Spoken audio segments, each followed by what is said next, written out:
Hey everyone, back again. Today I want to talk about Gayatri Spivak's criticism of Deleuze and Foucault, and also Guattari, but doesn't really get mentioned, because everyone forgets about Guattari. But before jumping into it, hi, I'm David. I try to explain philosophical concepts and ideas and ways to make them accessible to you. So if you're new here, you can see I have 300 some episodes already up. You can like, share, subscribe, and see episodes I release every single week, sometimes twice a week. You can follow me on Instagram at theory_and_philosophy. If you found this in podcast form, you're going to be able to find the video on YouTube if you're into that. If you found this on YouTube, you're going to be able to find just the audio on pretty much any podcast platform, all under the same names. So go do all those things. You can help me monetarily via Patreon or PayPal, but no pressure to do that. Liking, sharing, subscribing really does the trick. Now, this is an interesting thing I looked into. Now, I've covered Spivak's Can the Subaltern Speak in its entirety on this channel as well, and you can go find the episode I did on that. And in that episode, I recounted how Spivak criticizes Foucault and Deleuze. And I approached that with my understanding of Foucault and Deleuze from their own works, which I've covered a number of their texts on this channel that you can go and see if you'd like. But I hadn't realized that she's actually really drawing from a single interview. She does draw upon their other works as well, but really there's a central interview or conversation between Foucault and Deleuze that she's picking from, which presents some problems as far as her approach goes.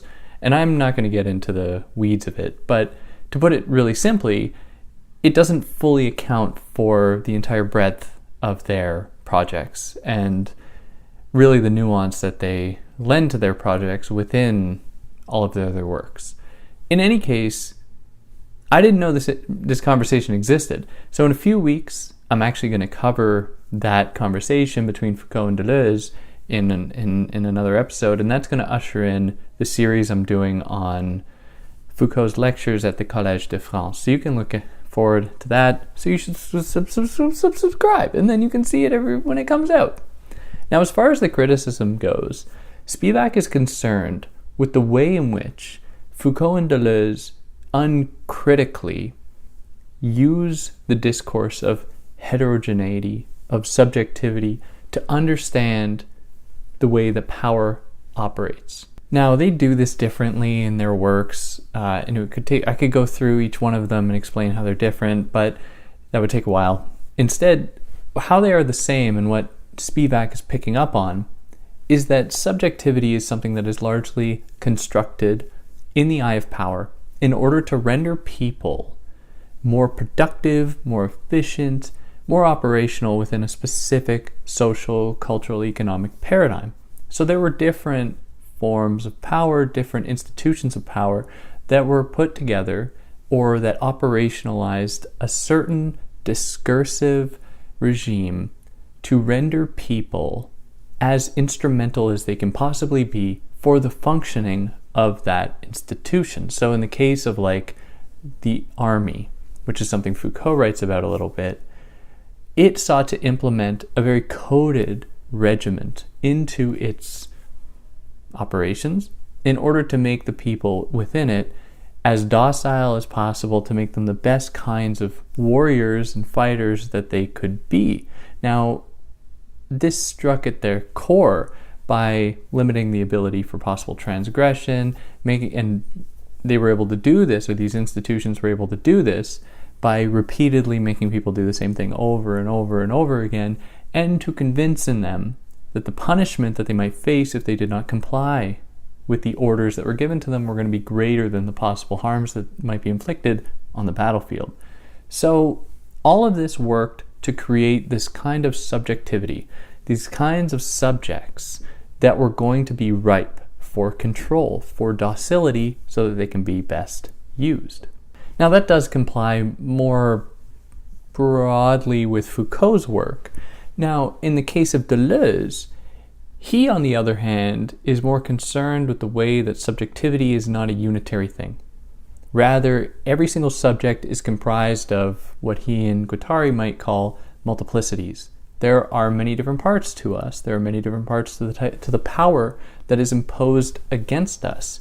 Now, what power tries to do is it tries to reduce subjects to very manageable forms. So this sounds like Foucault. It tries to reduce these multiplicities to manageable, total, homogeneous categories. And Deleuze responds to this, and Guattari, by advocating for identifying the ways in which that humans are multiplicitous. We are comprised of many different drives, desires, beliefs that essentially make up who we are. Now, Spivak is concerned here because in both of these considerations, there's no real attention given to ideology. And she isn't totally clear in how she's positioning herself in relation to ideology and how she imagines ideology here. But what we can glean from her criticism is that hers is somewhat in line with the Althusserian notion, and I say somewhat with a big asterisk, with the Althusserian notion of ideology that works specifically to normalize, and also Gramsci is relevant here, to normalize capitalist modes of production and the relations found within this economy, within the capitalist economy. So ideology serves a very specific function in rendering people docile in a lot of cases, rendering them productive for this very big economic enterprise, economic structure that has come to command every single part of our lives. Now, under this system, within ideology, and we can hear Zizek screaming in the background, but it's not important to go into him too much. What we can hear within ideology are false beliefs being espoused by people within it, where people are being duped because of this ideology to believe that capitalism is the only way to organize economic relations, and the type of social relations that emerge from it are also normal, the types of relations people have with their teachers, with their parents, in romantic partnerships. Like, all of these things are going to be characterized, are going to be colored by the economic conditions that we find ourselves in under a capitalist economy. Now, when Deleuze and Foucault are interested in the way that subjects are able to actually speak against power just by virtue of them speaking, like in the case of Foucault, talking about how subjects within prisons are able to offer us an anti-penal or an anti-carceral discourse just by virtue of them talking, because they're able to provide accounts of the horrors of the prison. When he does this, he is suggesting that there is no false consciousness that ideology would create. Instead, there is just any kind of belief can strike against power in any kind of setting. And what this does is it really undermines the power of ideology, and it undermines the power of the capitalist economy in exploiting people, no matter what they really say about it, no matter what they really think about it. So to locate transgressive potential within the utterances of people who have been subjugated is to deny the fact that the exploitation is still going to occur even as these utterances are said. Moreover, it's quite problematic in the way that both Deleuze and Foucault frame the possibility of speech, where for Deleuze it's like Judge Schroeder. Not totally relevant. If you want more on that, go listen to my episodes on Anti-Oedipus. But they use Judge Schroeder as someone to convey their theory, to put forward their theory of an anti-Oedipal psychological paradigm, what they regrettably call schizoanalysis. And so in all of this, what they are effectively doing, that is Foucault and Deleuze, are normalizing and rendering transparent their position as simple mediators between the subjugated and the rest of the population, and the powerful even. And they are able to bring those words, they claim to be the ones bringing those words to the people, to make it known how power operates, which is a very noble task, and it's something that Spivak is very happy about. But it falls short when actually accounting for possible transgressive potential, because it is only replicating the same system of speaking for others, or filtering someone else's speech through these powerful institutions and through these powerful figures. Foucault and Deleuze are among the most elite in that setting in France in the early 70s and all throughout the 60s. Now, of course, Spivak is not concerned so much with imprisoned people in France in the 18th and 17th centuries. She's interested in people who have experienced colonization all across the world at the time, like in the 70s. Like, she wasn't, not necessarily for her, but when Deleuze and Foucault were writing, their theory of power and of subjectivity doesn't seem to hold when we try to apply it against colonial regimes, and the way that colonization strips people of their ability to actually speak.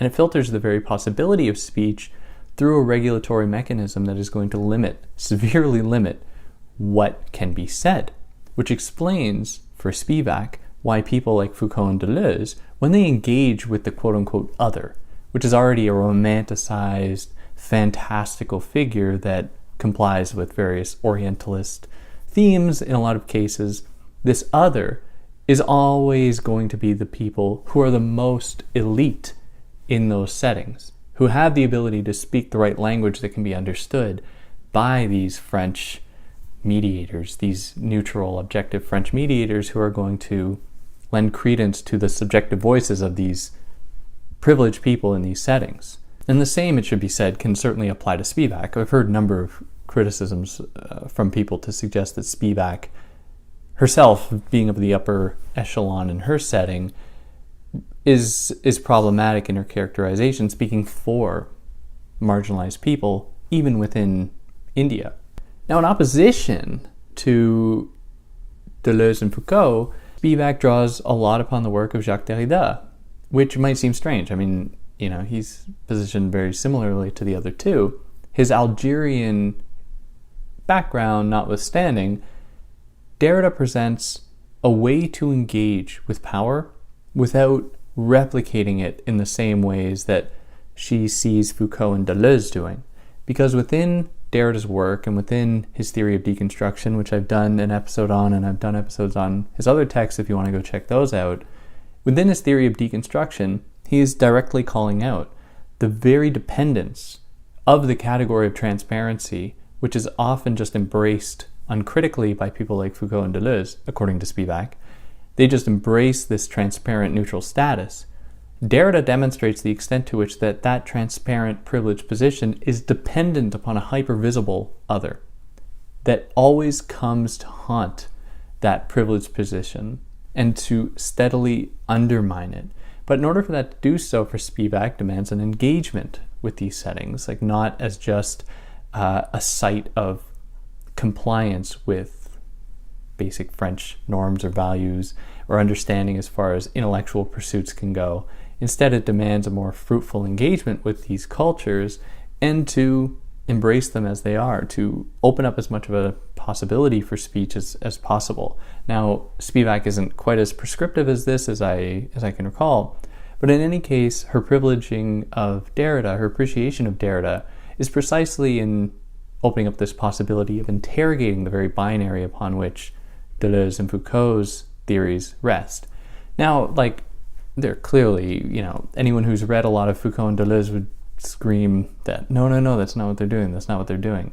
And I would tend to agree. But in any case, I think that her points are extremely valid in that it really draws attention to the subtle ways in which these people, who are quite radical, how their projects can actually come to mirror the very things that they are trying to criticize, and how they replicate similar structures when applied against different kinds of oppression that are, by and large, extremely violent, like colonialism, for example, and how their theories don't fully account for that, and in fact intensify those conflicts in a somewhat discursive way. But yeah, in any case, if there's anything I left out, I'd love to hear about it. Anything I got wrong, I'd really love to hear about it. And yeah, stay tuned. In a few weeks, I'm going to cover that conversation between Foucault and Deleuze in a lot more detail, and then from there, I'll move on to Foucault's lectures at the Collège de France, and it'll be a great time. I think there's 8 books. Wow, I have so much time, and of course I can do that. All right, well, on that note, like, share, subscribe. Catch you next time. Take care.